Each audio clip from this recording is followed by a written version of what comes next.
პრემიის სახით გამგებელმა 5300 ლარი, ხოლო საკრებულოს თავმჯდომარემ 7950 ლარი მიიღო 10 დღეში ხელფასის გარდა ორჯერ აღებული პრემია. ქამრების შემოჭერის პოლიტიკის პარალელურად ქობულეთის მუნიციპალიტეტის გამგეობასა და საკრებულოში საჯარო მოხელეების კვარტალური და სადღესასწაულო წახალისების მიზნით ბიუჯეტიდან 158822 ლარი დაიხარჯა. რა დამსახურებისთვის მიიღეს საჯარო მოხელეებმა პრემია და როგორ აფასებენ საკითხს ოპონენტები? მხარეთა პოზიციები სულხან მესხიძის რეპორტაჟში.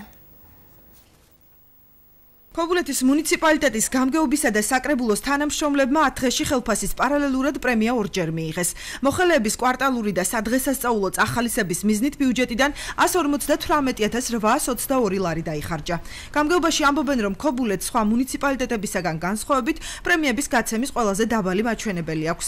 ამასთან გამგებლის მოადგილე რატი მეგრელიძე ირწმუნება, რომ თანამშრომლებმა ჯილდო დამსახურების შესაბამისად აიღეს. თუ ავიღებ სტატისტიკას მუნიციპალიტეტებს შორის, ალბათ ქობულეთის მუნიციპალიტეტი ყოველთვის გამოირჩეოდა, რომ რაც შეიძლება შემჭდოებული და პრემიის ხრივ ძალიან შეზღუდულად ღებულობდა თანამშრომლებს პრემიას, რომელიც გაიცა და რომელიც შეირჩა დამსახურების მიხედვით, რაც გულისხმობს პრემია და პრემიის გაცემა. 61200 ლარი.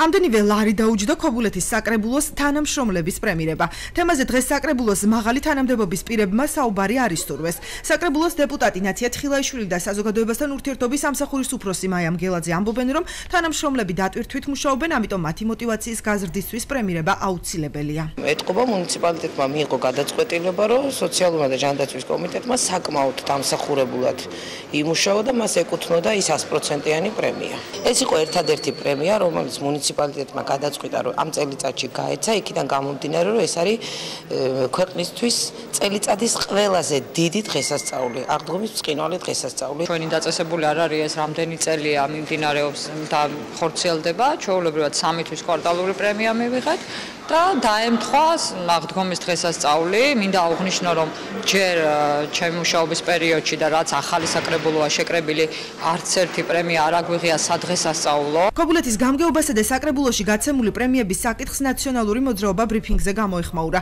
დეპუტატ ბონდო თედორაძის შეფასებით, მაშინ როცა მუნიციპალიტეტში ათეულობით სოციალურად დაუცველი და იპოთეკით დაზარალებული მოქალაქეა, გამგეობა ბიუჯეტს არამიზნობრივად ხარჯავს. ქობულეთის მუნიციპალიტეტიც ერთ-ერთი მათგანია, ვინც გამოირჩევა ბიუჯეტის უაზრო და არამიზნობრივ ხარჯვაში. არ ითვალისწინებენ არც იმ მდგომარეობას, რომ ქობულეთში უამრავი გაჭირვებული ადამიანი ცხოვრობს, იპოთეკით დაზარალებულებს ვერ ეხმარებიან. ქობულეთის გამგებელმა სულხან ევგენიძემ 26 მარტიდან 7 აპრილის ჩათვლით მხოლოდ პრემიის სახით 5300 ლარი მიიღო.